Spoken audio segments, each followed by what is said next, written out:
السلام عليكم ورحمة الله وبركاته. الحمد لله رب العالمين، والصلاة والسلام على أشرف الأنبياء وخاتم المرسلين. أشهد أن لا إله إلا الله، وأشهد أن محمدا عبده ورسوله، صلى الله عليه وعلى آله وصحبه وسلم. أما بعد، فأعوذ بالله من الشيطان الرجيم. بسم الله الرحمن الرحيم. وما آتاكم الرسول فخذوه وما نهاكم عنه فانتهوا. الوفاء للتربیہ والتعلیم کے زیر انتظام آن لائن دورہ دفاع حدیث کے تمام شرکاء کو ہم اہلاً و سہلاً و مرحبا کہتے ہیں۔ میں آپ سے مخاطب ہوں عبید الرحمن محسن۔ ہمارا پہلا ایک لیکچر حجیت حدیث قرآن مجید کی روشنی میں، وہ آپ نے سماعت کر لیا ہوگا۔ آج کے ہمارے لیکچر کا موضوع ہے حجیت حدیث، خود حدیث مبارک کی روشنی میں۔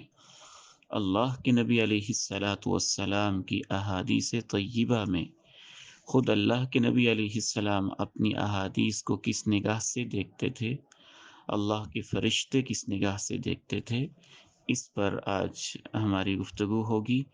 سب سے پہلا پوائنٹ یہ نوٹ کیجئے کہ اللہ کے پیارے نبی علیہ السلام کا جو مقام تھا وہی آپ کی باتوں کا مقام تھا، اور فرشتوں کی نگاہوں میں بھی یہ اظہر من الشمس تھا کہ آپ کی باتوں کو ماننا در حقیقت اللہ ہی کی باتوں کو ماننا ہے۔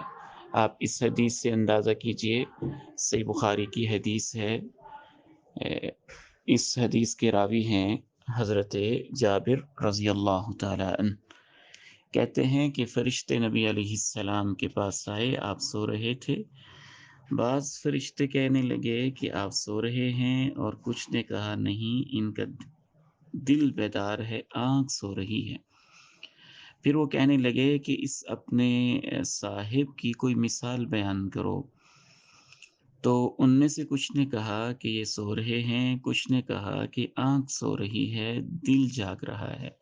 یعنی ہم مثال بیان کریں گے بھی تو کچھ کہنے لگے کہ شاید آپ نہ سمجھ پائیں، لیکن دوسرے کہنے لگے کہ نہیں، آنکھ سوئی ہوئی ہے، دل تو بیدار ہے۔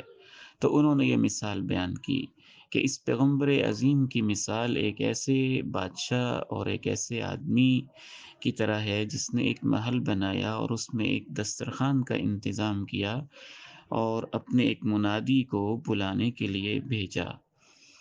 تو جس نے اس کے منادی کو سنا، اس کی پکار پہ لبیک کہا، وہ گھر میں داخل ہو گیا اور اس نے اس کے چنے ہوئے دسترخوان سے کھانا بھی تناول کر لیا۔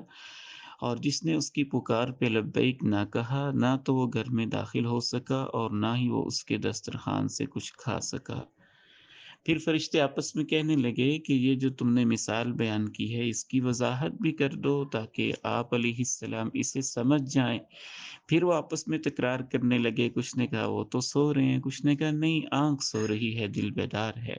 پھر انہوں نے وضاحت کی، کہا گھر جنت ہے، اور ایک روایت میں یہ اضافہ ہے کہ گھر کا مالک اللہ ہے اور گھر جنت ہے، اور جو اس دسترخوان، وہ جو دسترخوان ہے، ایک روایت میں اضافہ ہے کہ وہ دین اسلام ہے، اور اس کی طرف بلانے والے خود محمد الرسول اللہ صلی اللہ علیہ وسلم ہیں۔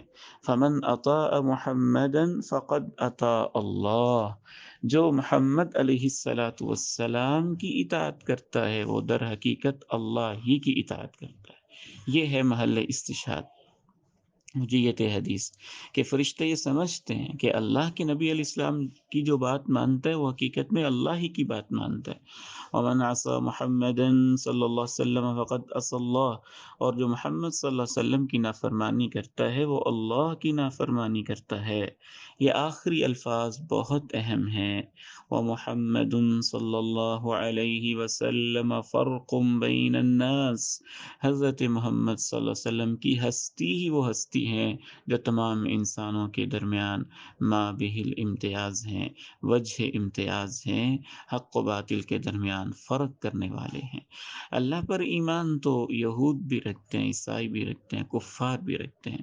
اللہ کے پیغمبر کو ماننا اور اللہ کے پیغمبر کی باتوں کو ماننا اور آپ کی اس حیثیت کو تسلیم کرنا، یہی اصل میں لوگوں کے درمیان وجہ امتیاز ہے۔ آگے بڑھتے ہیں۔ دوسرا پوائنٹ یہ بھی نوٹ کیجئے کہ خود نبی علیہ الصلاۃ والسلام کی نگاہ میں بھی یہ طے تھا کہ میری باتیں ماننا انسانوں پر فرض ہے، کیونکہ پیغمبر خود سب سے پہلے اپنے اوپر ایمان لاتا ہے اور اپنے اوپر نازل ہونے والی تعلیمات پر ایمان لاتا ہے۔ آمن الرسول بما انزل الیہ من ربہ والمؤمنون، صحیح بخاری کی یہ حدیث نمبر 2957 نوٹ کیجئے۔ آپ نے ارشاد فرمایا من اطاعنی فقد اطاع اللہ ومن عصانی فقد عصى اللہ، جس نے میری بات مانی حقیقت میں اس نے اللہ ہی کی مانی، اور جس نے میری بات نہ مانی در حقیقت اس نے اللہ کی بات نہ مانی۔ تیسرا پوائنٹ یہ بھی نوٹ کیجئے، آپ کے ذہن میں یہ بات بھی کلیئر تھی کہ جنت میں جانے کا راستہ صرف اور صرف یہی ہے کہ لوگ میری باتیں مانیں۔ جناب ابو ہریرہ کہتے ہیں کہ رسول اللہ صلی اللہ علیہ وسلم نے ارشاد فرمایا کل امتی يدخلون الجنت الا من ابا، میری ساری امت جنت میں جائے گی ان لوگوں کے سوا جو جنت میں جانے سے انکاری ہوں۔ پوچھا گیا ومن یأبی یا رسول اللہ، کون ہے جو جنت جیسی عظیم چیز میں جانے سے انکاری ہو؟ قال من اطاعنی دخل الجنہ، آپ نے ارشاد فرمایا جو میری اطاعت کرے گا جنت میں داخل ہو جائے گا۔ ومن عصانی فقد ابا، جس نے میری بات نہ مانی اس نے در حقیقت جنت میں جانے سے انکار کر دیا۔ یہ بھی صحیح بخاری کی حدیث ہے، کتاب الاعتصام۔ چوتھا پوائنٹ یہ بھی نوٹ کیجئے کہ رسول اللہ صلی اللہ علیہ وسلم کی نگاہوں میں یہ بات واضح تھی اور اللہ کی طرف سے واضح کر دی گئی تھی کہ سب سے بہترین طریقہ زندگی خود آپ ہی کی حیات طیبہ اور آپ ہی کی سیرت ہے۔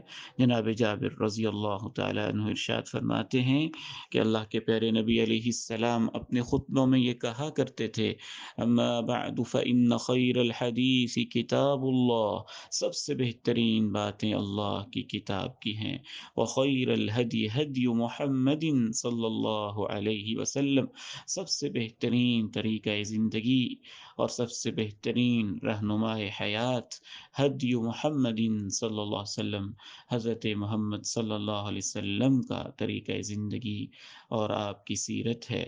یہ صحیح مسلم کی حدیث نمبر 867 ہے۔ آگے بڑھتے ہیں۔ رسول اللہ صلی اللہ علیہ وسلم کے ذہن میں خود یہ بات واضح تھی اور آپ نے اپنی امت کو آگاہ کر دیا تھا کہ جس بات کا بھی پیغمبر حکم دے دے وہ سب پہ ماننا ضروری ہے، جس سے آپ روک دیں اس سے رک جانا ضروری ہے۔ جناب ابو ہریرہ کہتے ہیں کہ رسول اللہ صلی اللہ علیہ وسلم ارشاد فرمایا کرتے تھے میں نے آپ سے سنا ما نہیتکم عنہ فاجتنبوہ، جس سے میں تمہیں روک دوں رک جایا کرو، وما امرتکم به ففعلوا، جس بات کا میں تمہیں حکم دے دوں وہ کیا کرو، مستطعتم، جتنی تمہارے اندر ہمت ہو۔ فإنما أهلك الذين من قبلكم كثرة مسائلهم واختلافهم على أنبيائهم، تم سے پہلے لوگوں کو تباہ کر دیا تھا اس چیز نے کہ وہ سوالات بہت زیادہ پوچھتے تھے اور اپنے نبیوں سے عمل کی زندگی میں اختلاف کرتے تھے یا نظریاتی اختلاف کرتے تھے۔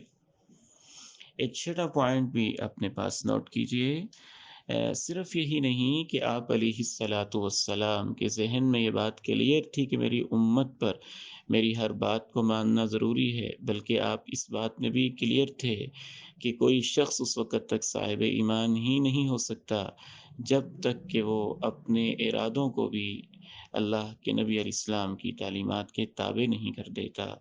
ایک روایت میں یہ بیان کیا گیا لا یؤمن احدکم حتی یکون ہواہ تبعا لما جئت بہ، تم میں سے کوئی شخص صاحب ایمان کامل نہیں ہو سکتا جب تک کہ اس کی خواہشات اور ارادے بھی میری شریعت کے تابع نہ ہو جائیں۔ امام ابن ابی عاصم کی عظیم کتاب السنہ ہے، اس میں انہوں نے اس روایت کو بیان کیا ہے، شیخ البانی نے اس کو ضعیف قرار دیا ہے۔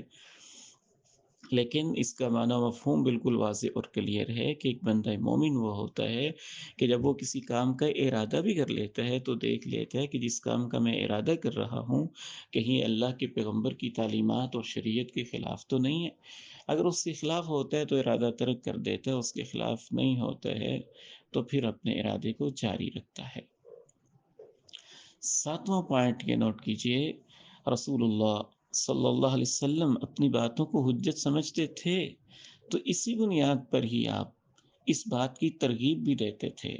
آپ کے ذہن میں یہ واضح تھا کہ میری باتوں کو یاد کریں، ان کو حفظ کریں، غور سے سنیں، یاد کریں اور پھر اسے آگے پہنچائیں۔ جناب زید بن ثابت رضی اللہ تعالیٰ عنہ کہتے ہیں میں نے رسول اللہ صلی اللہ علیہ وسلم سے سنا، آپ ارشاد فرماتے تھے نظر اللہ امرأ سمع منا حدیثا فحفظہ، اے اللہ اس بندے کو تر و تازہ سدا رکھنا جو میری بات سنے، میری حدیث سنے، فحفظہ اس کو یاد کرے، حتی یبلغہ حتیٰ کہ اس کو پھر آگے پہنچائے۔ یہ سنن نبی داؤد کی حدیث ہے، حدیث نمبر 3660 ہے۔ آٹھواں پوائنٹ یہ بھی نوٹ کیجئے، نبی علیہ الصلاۃ والسلام اپنی حدیث کو چونکہ حجت سمجھتے تھے، اس لیے نہ صرف یہ کہ آپ اپنی کچھ باتوں کو حجت سمجھتے تھے، آپ اپنی ہر بات کے بارے میں خود یہ سمجھتے تھے کہ میں جو بات بھی اپنی زبان سے نکالتا ہوں اور دو ہونٹوں سے نکالتا ہوں وہ حق پہ مبنی ہوتی تھی۔ اس لیے آپ نے ایک صحابی کو اپنی ہر بات لکھنے کی اجازت دی۔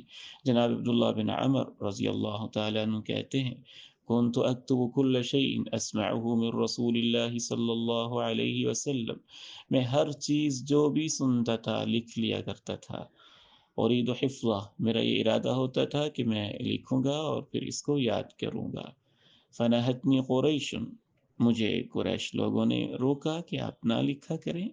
اتکتب كل شيء تسمعه ورسول اللہ صلی اللہ علیہ وسلم بشر يتکلم فی الغضب والرضا، آپ کیوں ہر بات کو لکھتے ہیں؟ اللہ کے نبی علیہ السلام تو ایک بشر ہیں، آپ کبھی غصے میں ہوتے ہیں، کبھی خوشی میں ہوتے ہیں۔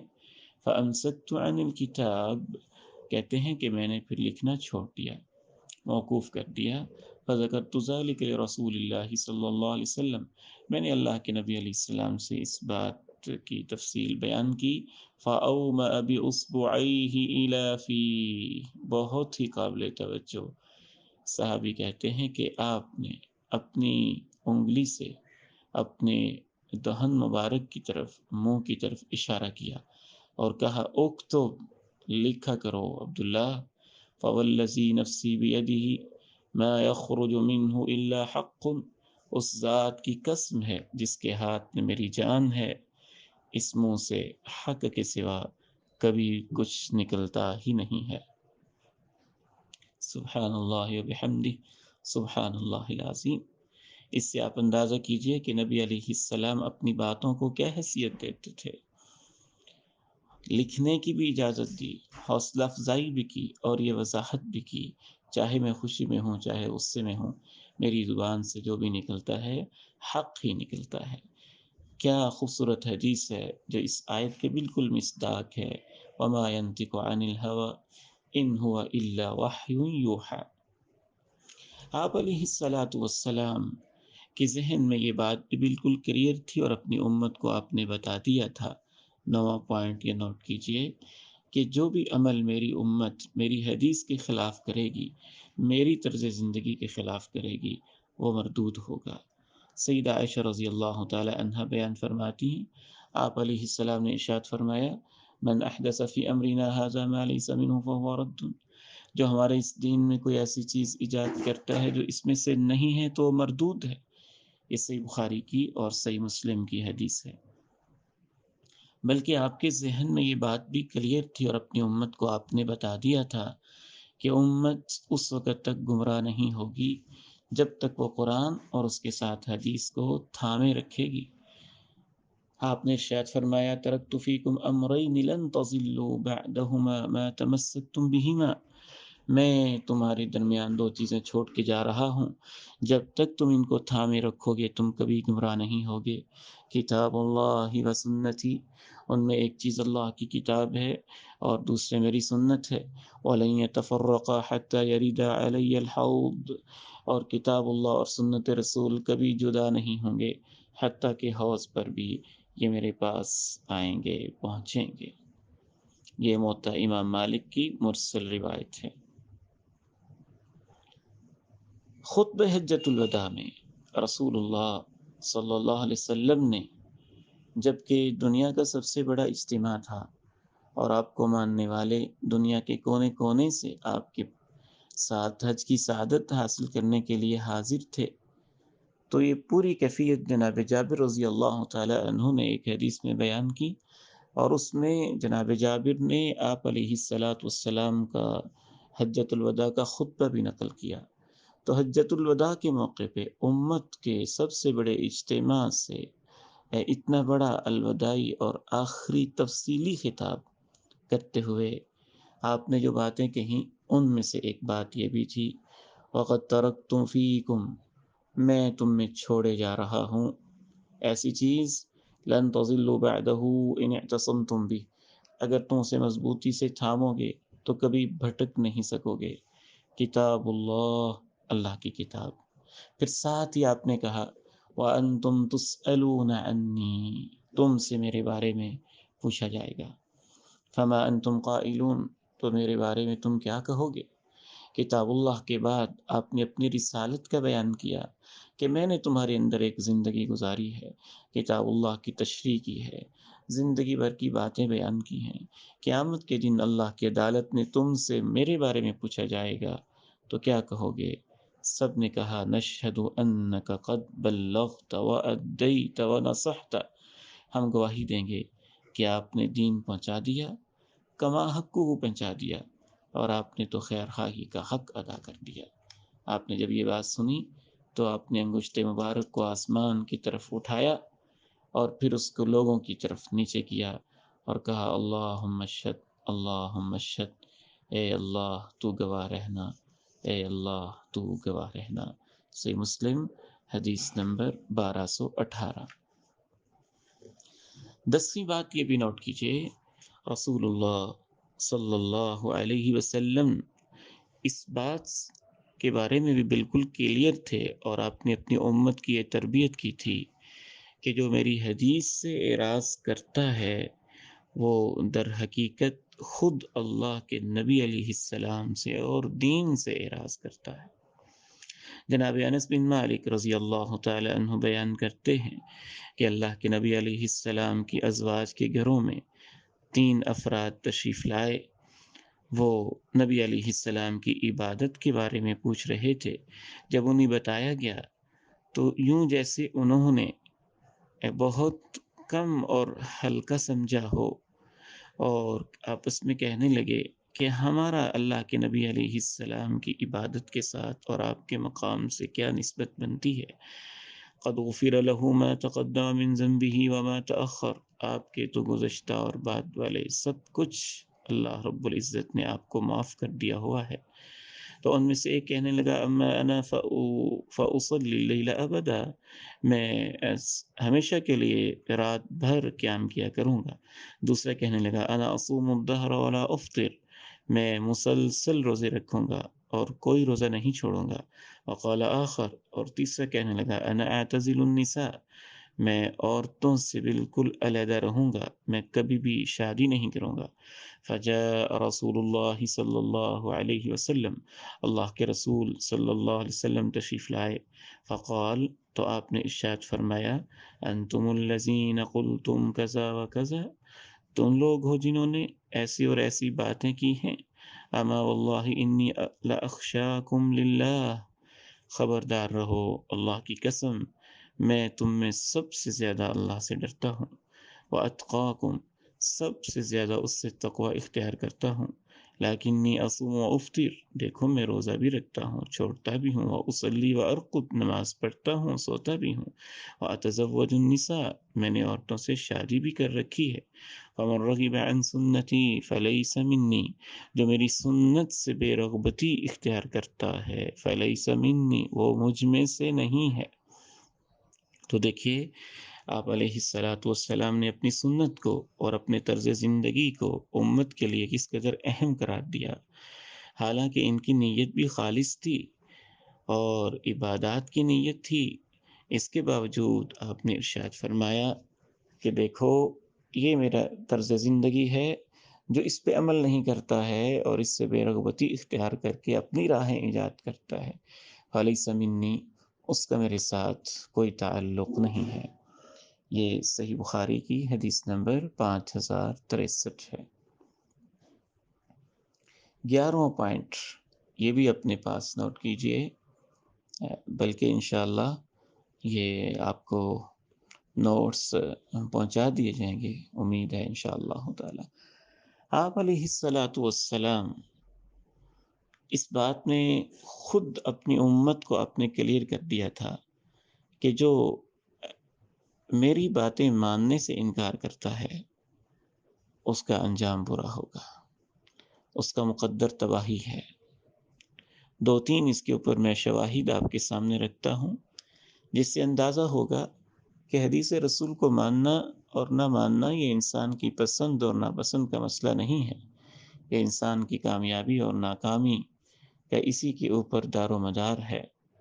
جناب ابو موسیٰ رضی اللہ تعالی عنہ بیان کرتے ہیں، نبی کریم صلی اللہ علیہ وسلم نے ارشاد فرمایا، انما مثلی ومثل ما بعثنی اللہ بہ، اللہ نے جو دین مجھے دے کے بھیجا ہے اس کی اور میری مثال ایسے ہے، کمثل رجل اتی قوما، جیسا کہ ایک شخص کسی قوم کے پاس آیا، فقال یا قوم، اس نے کہا اے میری قوم، انی رأیت الجیش بعینی، میں نے دشمن کو اپنی آنکھوں سے دیکھا ہے، وانی انا النذیر العریان، دیکھو میں وہ خبردار کرنے والا ہوں جو اپنا لباس بھی اتار دیتا ہے۔ عرب معاشرے کا کلچر تھا کہ جب کوئی زیادہ ہی ایمرجنسی اور وارننگ والی سچویشن ہوتی تو وہ لوگ بعض دفعہ اپنا کپڑا اتار کے اور اس کو حرکت دے کے ہلا کے کسی چوٹی پہ چڑھ کے تو پھر قوم کو آگاہ کرتے کہ یہ ہونے والا ہے۔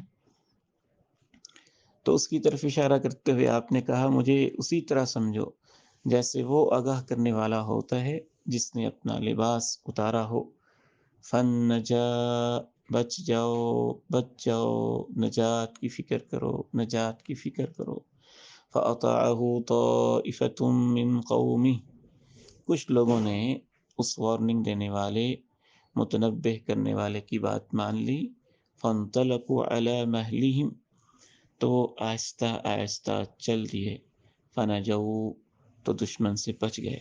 وَكَذَّبَتْ طَائِفَةٌ مِّنْهُمْ، لیکن کچھ لوگوں نے اس کی بات نہ مانی۔ فَأَصْبَحُوا مَكَانَهُمْ، وہ اپنی جگہ پر ہی لیٹے رہے اور اپنی بستروں پر ہی لیٹے رہے۔ فَصَبَّحَهُمُ الْجَيْشُ، اسی حالت میں صبح کے وقت لشکر ان پہ پل پڑا، دشمن کا لشکر ان پہ ٹوٹ پڑا۔ فَأَهْلَكَهُمْ، اس نے ان کو ہلاک کر دیا۔ وَاجْتَاحَهُمْ، اور ان کا خاتمہ کر کے رکھ دیا، ان کی نسلوں کا بھی خاتمہ کر دیا۔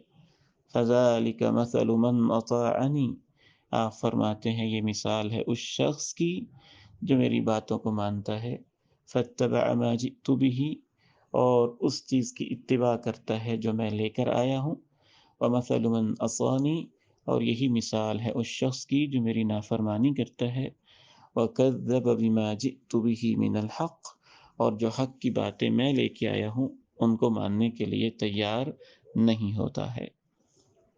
تو اس حدیث سے بھی بالکل واضح ہو جاتا ہے کہ اللہ کے پیغمبر علیہ الصلاۃ والسلام کی باتوں کو ماننے والے بچ جائیں گے، اور آپ کی باتوں کو نہ ماننے والے اور آپ کی نافرمانی کرنے والے اور آپ کی تعلیمات کی تکذیب کرنے والے، ان پہ دشمن حملہ کر دے گا، یعنی شیطان حملہ کر دے گا، ان کی نسلوں کو بھی تباہ کر دے گا۔ اور جس طرح ظاہری دشمن نے مال و اسباب کو لوٹ لیا ہے، شیطان جو ان کا دشمن ہے ایسے انکار حدیث کرنے والوں کے دین و ایمان کو لوٹ لے گا، اور جس طرح ان کی دنیا تباہ ہو گئی اس طرح اللہ کے پیغمبر کی باتوں کو نہ ماننے والوں کی آخرت تباہ ہو جائے گی۔ سبحان اللہ بحمدہ، سبحان اللہ العظیم۔ آپ یہاں سے اندازہ کیجئے کہ نبی علیہ الصلاۃ والسلام کی معمولی باتوں کے اندر مخالفت بھی اللہ تعالیٰ کو بہت ناپسند ہے۔ جناب سلمہ بن اکوع رضی اللہ تعالیٰ عنہ بیان کرتے ہیں کہ ایک آدمی نے اللہ کے نبی علیہ الصلاۃ والسلام کے پاس بائیں ہاتھ سے کھایا، فقال، تو آپ نے ارشاد فرمایا، کل بیمینی، اپنے دائیں ہاتھ سے کھاؤ۔ قال لا استطیع، اس نے کہا میں اس کی ہمت نہیں پاتا، میں نہیں طاقت رکھتا، یا صحیح ترجمہ یوں بھی کر سکتے ہیں کہ میں نہیں کر سکتا۔ قال، یہ اس نے کہا تھا تکبر کی وجہ سے، اس لیے یوں ہی ہم ترجمہ کریں گے لا استطیع، میں نہیں کر سکتا۔ قال لا استطعت، آپ نے ارشاد فرمایا اللہ کرے کہ تو نہ ہی کر سکے۔ ما منعہ الا الکبر، چونکہ دائیں ہاتھ سے کھانے سے روکنے والی چیز صرف اس کی اپنی انا تھی اور تکبر تھا۔ قال، راوی حدیث کہتے ہیں فما رفعها الى فیہ، پوری زندگی کبھی پھر وہ اپنے اس ہاتھ کو اپنے منہ تک نہ اٹھا سکا۔ صحیح مسلم حدیث نمبر 2021۔ نقد عذاب، اللہ رب العزت نے حدیث کی نافرمانی کے لیے بھیجا۔ یہاں آپ اس بات پر بھی غور کیجئے کہ کیا دائیں ہاتھ سے کھانا کھانا قرآن مجید کا مسئلہ ہے؟ قرآن مجید میں تو یہ کہیں بیان نہیں ہوا، اور اس کے اوپر یہ عذاب کیا اس وجہ سے آیا تھا کہ اس نے قرآنی آیت کی مخالفت کی تھی؟ قرآن کی کسی آیت کی تو بظاہر اس نے مخالفت نہیں کی تھی، وہ اللہ کے نبی علیہ السلام کے حکم سے اعراض کر رہا تھا اور حکم سے منہ پلٹ رہا تھا۔ صرف یہی نہیں بلکہ کفار و مشرکین، ان پر بھی اللہ کے پیغمبر کی اطاعت فرض ہے۔ اگر وہ بھی آپ کی اطاعت کریں تو ان کی زندگیوں میں برکت آ جاتی ہے کسی نہ کسی حوالے سے، اور اگر وہ آپ کی اطاعت نہ کریں تو ان کی زندگیاں مزید بے برکت ہو جاتی ہیں۔ جناب عبداللہ رضی اللہ تعالی عنہ بیان کرتے ہیں قرأ النبی صلی اللہ علیہ وسلم النجمہ بمکہ، نبی کریم صلی اللہ علیہ وسلم نے مکہ مکرمہ میں سورہ نجم کی تلاوت کی، فسجد فیہا، تو آپ نے سجدہ تلاوت کیا، وسجد من معہ، اور جتنے لوگ ساتھ تھے انہوں نے بھی سجدہ کیا، غیر شیخ، سوائے ایک بوڑھے شخص کے، اخذ کفا من حصا، اس نے ایک کنکری یا ہتھیلی بھر مٹی اٹھائی، فرفعہ الی جبہتہ، اسے اٹھا کے اپنی پیشانی کی طرف لے گیا، وقال یکفینی ھذا، اور کہنے لگا مجھے ایسے ٹھیک کافی ہے، اتنا ہی کافی ہے۔ فرأیتہ بعد ذلک قتل کافرا، صحابی رسول کہتے ہیں کہ میں نے اس شخص کو دیکھا کہ کفر کی حالت میں ہی وہ مارا گیا اور قتل ہوا۔ صحیح بخاری حدیث نمبر 1067 ہے۔ لا الہ الا اللہ، اللہ کے پیغمبر علیہ السلام کی سنت مبارکہ تھی سجدہ تلاوت کو سن کے سجدہ کرنا، تو اس نے تکبر کی وجہ سے جب اس سنت کو نہیں مانا، اللہ کے پیغمبر کے اس عمل کو نہیں مانا، تو اس کا نتیجہ یہ ہوا کہ اس کی موت بھی حالت کفر میں واقع ہوئی۔ 12واں پوائنٹ یہ بھی نوٹ کیجئے کہ رسول اللہ صلی اللہ علیہ وسلم کو اللہ تعالیٰ نے اس بات سے آگاہ کر دیا تھا کہ آپ کی امت میں کچھ ایسے لوگ پیدا ہوں گے جو حدیث کا انکار کریں گے، جو یہ کہیں گے کہ ہمارے لیے قرآن مجید کافی ہے۔ تو اس لیے آپ علیہ الصلاۃ والسلام نے فتنہ انکار حدیث سے بھی امت کو آگاہ کر دیا، اور کس قسم کے لوگ انکار حدیث کے فتنے میں مبتلا ہوں گے آپ نے اس بات سے بھی آگاہ کر دیا۔ یہ خوبصورت حدیث بہت توجہ کے ساتھ اسے آپ سماعت کیجئے۔ حضرت مقدام بن معدی کرب رضی اللہ تعالی عنہ بیان کرتے ہیں رسول اللہ صلی اللہ علیہ وسلم نے ارشاد فرمایا الا انی اوتیت الکتاب ومثلہ معہ، سب توجہ سے سن لو، مجھے کتاب دی گئی ہے اور کتاب کے ساتھ اس جیسی ہی ایک اور چیز بھی دی گئی ہے، یعنی سنت رسول۔ الا یوشک رجل شبعان علی اریکتہ، سن لو ان قریب ایسا وقت آئے گا کہ ایک پیٹ بھرا ہوا شخص اپنے پلنگ کے اوپر، اپنے تخت کے اوپر تکیہ لگائے بیٹھے کہے گا علیکم بہذا القرآن، تم اس قرآن کو لازم پکڑ لو۔ یہاں ایک لفظ قابل غور ہے کہ آپ نے کہا کہ پیٹ بھرا ہوا، سیر ہوا انسان یہ کہے گا کہ تم اس قرآن کو لازم پکڑ لو، یہ تمہارے لیے کافی ہے۔ اس سے پتہ چلتا ہے کہ انکار حدیث بھی نبی علیہ السلام نے واضح کر دیا کہ ایک وقت ہے کہ ہوگا، اور یہ بھی آپ نے واضح کر دیا کہ انکار حدیث کے جو سرخیل ہوں گے پیش اس فتنے کے اندر، وہ لوگ ہوں گے جو مالی طور پر آسودہ ہوں گے، جن کا پیٹ بھرا ہوا ہوگا۔ تو بعض دفعہ مال کی آسودگی انسان کے اندر ایک قسم کا تکبر پیدا کر دیتی ہے۔ آپ نے ارشاد فرمایا کہ وہ کہے گا علیکم بہذا القرآن، اس قرآن کو تھام لو، فما وجدتم فیہ من حلال فاحلوا، جو اس میں حلال ہے اسے حلال کرو، وما وجدتم فیہ من حرام فحرموا، جو اس میں حرام ہے اس کو حرام سمجھو۔ الا لا يحل لكم لحم الحمار الاہلی، پھر آپ نے اپنے تشریعی اختیارات کا بیان کرتے ہوئے فرمایا سن لو، تمہارے لیے گھریلو گدھے کا گوشت حلال نہیں۔ وَلَا كُلُّ ذِي نَابٍ مِّنَ السَّبُعِ، درندوں میں سے کوئی بھی کچلی والا درندہ تمہارے لیے حلال نہیں۔ وَلَا لُقْطَةٌ مُعَاهَدٌ، اور کوئی بھی ایسا شخص جس کے ساتھ معاہدہ ہو چکا ہو اور اس کو امن و امان دے دیا گیا ہو، اس کی گمشدہ چیز بھی تمہارے لیے حلال نہیں ہے۔ الا ان یستغنی عنہا صاحبها، الا یہ کہ اس کا مالک اس چیز سے بے نیاز ہو۔ ومن نزل بقوم فعلیہم ان یقروہ، جو کسی قوم میں پڑاؤ ڈالے تو اس قوم پر ضروری ہے کہ وہ اس کی میزبانی کریں۔ فإن لم یقروا، اگر وہ اس کی میزبانی نہ کریں، فلہو، تو اسے یہ اختیار حاصل ہے ان یعقبہم بمثل قراہ، کہ جس قدر اس کی میزبانی بنتی تھی اس کے برابر ان سے لے لے۔ سنن ابی داؤد حدیث نمبر 4604 ہے، جامع ترمذی اور ابن ماجہ میں بھی یہ حدیث موجود ہے۔ تو اس حدیث سے واضح ہوتا ہے کہ نبی علیہ الصلاۃ والسلام نے اپنی امت کو انکار حدیث کے فتنے سے پیشگی آگاہ کر دیا تھا اور خبردار کر دیا تھا۔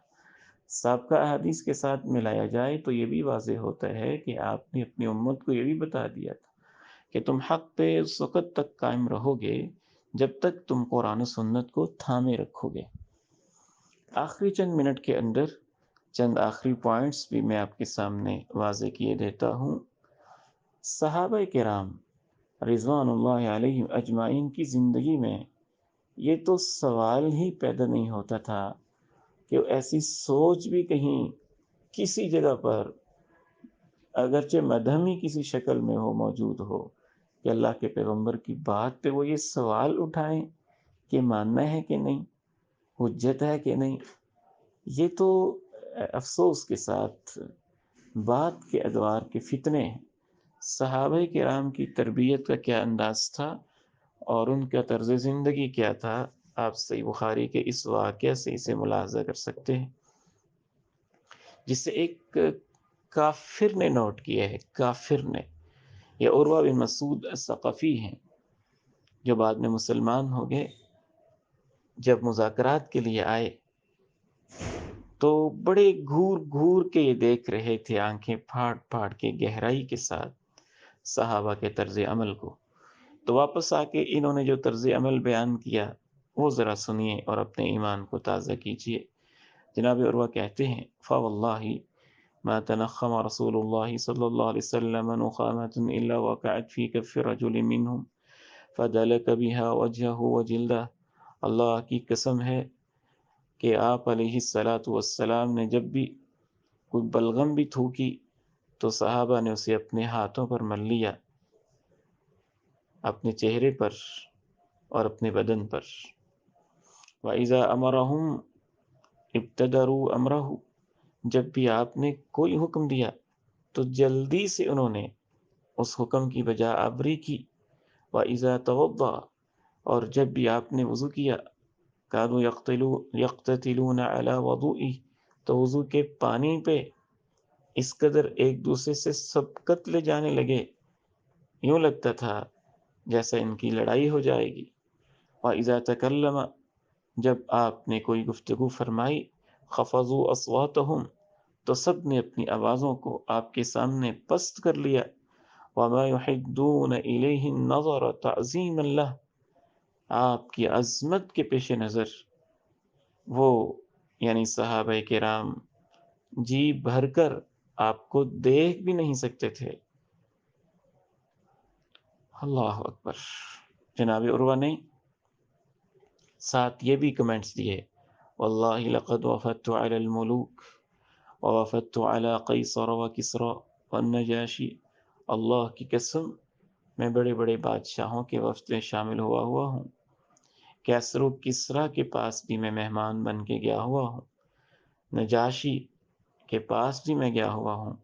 واللہ ان رأیت ملکا قط يعظمہ اصحابہ، میں نے کوئی ایسا بادشاہ نہیں دیکھا جس کے ساتھی اس کی ایسی تعظیم کرتے ہوں، ما يعظم اصحاب محمد صلی اللہ علیہ وسلم، محمد کے جتنی تعظیم اصحاب نبی محمد صلی اللہ علیہ وسلم کی کرتے ہیں۔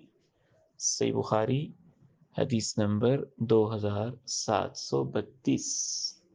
اس سے آپ اندازہ کیجئے کہ صحابہ کے نگاہوں میں پیغمبر کے ہر حکم کا کیا مقام تھا اور کیا آپ کا سٹیٹس تھا، اور کس قدر ان کے دلوں میں پیغمبر اسلام علیہ الصلاۃ والسلام کی تعظیم تھی۔ اور یہ تعظیم کیوں نہ ہوتی؟ 14واں پوائنٹ یہ بھی نوٹ کیجئے، صحابہ کے ذہن میں بالکل یہ بات کلیئر تھی کہ ہمارے درمیان اللہ کے پیارے نبی علیہ الصلاۃ والسلام موجود ہیں، ان پہ وحی آتی ہے، فرشتہ ان پہ آتا ہے، جیسے وہ کرتے ہیں ویسے ہم کرتے ہیں۔ نہ کبھی سبب پوچھتے تھے ایسے کیوں کیے ہے، نہ علت پوچھتے تھے ایسے کیوں کیے ہے۔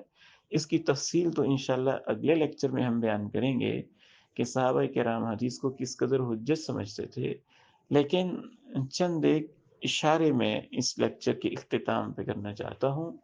آپ نے انگوٹھی اتار دی تو صحابی نے اس کو اٹھانا گوارا نہ کیا، آپ نے نماز کی حالت میں جوتا اتار دیا تو صحابہ نے بن دیکھے ہی جوتے اتار دیے۔ جیسے جیسے آپ نے کیا ویسے ویسے آپ نے کیا، بلکہ آپ کی وہ زندگی جس سے صحابہ واقف نہیں تھے، پرائیویٹ زندگی، نجی زندگی، گھریلو زندگی، وہ ازواج مطہرات سے پوچھ لیا کہ گھر میں آپ یہ کیسے کرتے ہیں، یہ کیسے کرتے ہیں، یہ کیسے کرتے ہیں، ویسے ان کو فالو کرنے لگے۔ تو صحابہ کے عہد میں تو یہ سوچا بھی نہیں جا سکتا تھا کہ ایک شخص اللہ کے نبی علیہ السلام کو رسول مانتا اور پھر وہ یہ سوال اٹھائے کہ کیا میں نے آپ کی باتوں کو بھی ماننا ہے یا نہیں ماننا۔ وہ ان کو وہی ہی سمجھتے تھے، اور تھا بھی وہی، نبی علیہ الصلاۃ والسلام کا کے اوپر یہ سلسلہ سارا وہی کا سلسلہ تھا۔ دیکھیے آپ نے جو قیامت کے بارے میں بتایا، قیامت کی علامات بتائیں، دجال کے بارے میں بتایا، جو کچھ بھی آپ نے بتایا، یہ سب مستقبل کی جو خبریں ہیں، ان سب کا تعلق وہی کے ساتھ ہے۔ اور جس طرح سے قرآن مجید آپ پر نازل ہوتا تھا، اللہ کے نبی علیہ السلام پر احادیث اور قرآن کے علاوہ بھی بہت کچھ نازل ہوتا تھا، جبریل امین لے کر آتے تھے، اسے ہی وحی کہا جاتا ہے، اور صحابہ بھی اسے وحی ہی سمجھتے تھے۔ آخری پوائنٹ یہ نوٹ کیجئے کہ کس حد تک وہ انہیں وحی سمجھتے تھے اور کس حد تک آپ پر وحی آتی تھی۔ بعض دفعہ چھوٹے دقیق فقہی مسائل کے اندر بھی آپ پر وحی آ رہی ہوتی تھی۔ جناب ابو یعلا کہتے ہیں میری یہ خواہش ہوتی تھی کہ میں اللہ کے نبی علیہ السلام کو تب دیکھوں جب آپ پہ وحی اتر رہی ہو، کہتے ہیں کہ نبی علیہ الصلاۃ والسلام جب جیرانہ کے مقام پر تھے اور آپ نے کپڑے پہنے ہوئے تھے اور آپ کے اوپر سائبان بھی کر دیا گیا تھا اور آپ کے ساتھ کچھ لوگ بھی تھے، تو ایک آدمی آیا متضمخ بطیب، وہ خوشبو میں لت پت تھا. تو اس نے کہا اللہ کے رسول علیہ السلام، اس شخص کے بارے میں آپ کا کیا خیال ہے جس نے احرام پہنے جبے میں، حالانکہ حالت احرام میں جبہ پہننا منع ہے، لیکن اس نے جبے میں احرام پہنا ہے اور خوشبو بھی خوب لگائی ہے. نبی علیہ السلام نے لمحہ بھر کے لیے دیکھا، فجاءہ الوحی، آپ پر وحی آنا شروع ہو گئی. فاشار عمر، جناب عمر رضی اللہ تعالی عنہ نے اشارہ کیا جناب اعلیٰ کی طرف اور کہا آؤ، آپ آئے. فادخل رأسہ، انہوں نے اس سائبان والی جگہ میں جہاں اللہ کے پیغمبر تھے اپنا سر داخل کیا. فإذا هو محمر الوجه، آپ کا چہرہ انور سرخ تھا. یغت، اور آپ علیہ الصلاۃ والسلام سے جیسے نیند میں خراٹے ہوتے ہیں اس طرح کی آواز آ رہی تھی کچھ لمحوں کے لیے. پھر آپ کی یہ کیفیت چھٹی، یعنی وہی آئی اور وہی آنا پھر بند ہوئی. فقال، تو آپ نے فرمایا این الذی یسألنی عن العمرۃ آنفا، مجھ سے جو عمرے کے بارے میں ابھی بھی پوچھ رہا تھا وہ شخص کہاں ہے؟ فلتمس الرجل، تو اس آدمی کو تلاش کیا گیا. فجیء بہ الی النبی صلی اللہ علیہ وسلم، اسے نبی علیہ السلام کی خدمت میں پیش کیا گیا. فقال، تو تب آپ نے ارشاد فرمایا، اما الطیب الذی بک فاغسلہ 3 مرات، جو خوشبو تم نے لگا رکھی ہے 3 مرتبہ اسے دھو دو. واما الجبہ فانزعها، جبہ تم ویسے ہی اتار دو. ثم اصنع فی عمرتک، پھر اپنے عمرے میں تم ویسے کرو. کما تصنع فی حجک، جیسے تم اپنے حج میں کرتے ہو. یہ صحیح بخاری کی حدیث نمبر 4985 ہے. تو یہ 15 پوائنٹس میں نے آپ کو نوٹ کروائے ہیں جن سے یہ واضح ہوتا ہے کہ خود نبی علیہ الصلاۃ والسلام اپنی حدیث کو کیا مقام دیتے تھے اور فرشتے آپ کی حدیث کو کیا مقام دیتے تھے، اور صحابہ کرام رضوان اللہ علیہم اجمعین کی تربیت کس طرح سے ہوئی تھی، اور کس طرح سے آپ علیہ الصلاۃ والسلام نے صحابہ کی یہ تربیت بھی کی تھی کہ آپ کی حدیثوں کو یاد بھی کریں، آپ کی حدیثوں کو لکھیں بھی، آپ کی حدیثوں کو آگے بھی پہنچائیں، ہر حدیث پہ عمل بھی کریں. تو یہ سب اہتمام اس بات کا آئینہ دار ہے کہ آپ علیہ الصلاۃ والسلام کی حدیث کو اللہ نے حجیت کا ایک ایسا مقام دیا تھا کہ اس کا بڑا ہی اہتمام کیا جا رہا تھا. تیسرا لیکچر انشاءاللہ تعالی نیکسٹ ہوگا اور اس میں اللہ کی توفیق سے ہم واضح کریں گے کہ صحابہ کرام رضی اللہ عنہم اجمعین تفصیلی طور پہ بعض صحابہ پیغمبر کی حدیث کے بارے میں کیا رائے رکھتے تھے، خلفائے راشدین کا کیا طرز عمل تھا، اور خلفائے راشدین کے بعد پھر باقی صحابہ اور تابعین اور ائمہ اربعہ اور پوری امت حدیث کو کس طرح سے حجت مانتی چلی آئی ہے. اللہ تعالیٰ سے دعا ہے مجھے اور آپ کو راہ حق پہ چلنے کی توفیق عنایت فرمائے، اور اس کورس کو ہم سب کے لیے خیر و برکت کا باعث اور صدقہ جاریہ بنائے. السلام علیکم ورحمۃ اللہ وبرکاتہ. ورحمۃ اللہ وبرکاتہ. ورحمۃ اللہ وبرکاتہ. ورحمۃ اللہ وبرکاتہ. ورحمۃ اللہ وبرکاتہ.